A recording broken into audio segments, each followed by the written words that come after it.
পারের অসংখ্য মানুষের হাহাকার শুনেও নিঃশব্দে নীরবে ও গঙ্গা তুমি গঙ্গা বইছো কেন?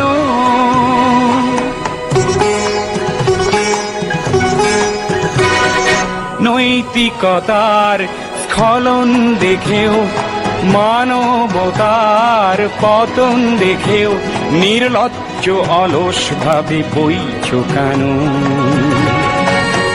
বিস্তীর্ণ পারের অসংখ্য মানুষের হাহাকার শুনেও নিঃশব্দে নীরবে ও গঙ্গা তুমি ও গঙ্গা বইছো কেন?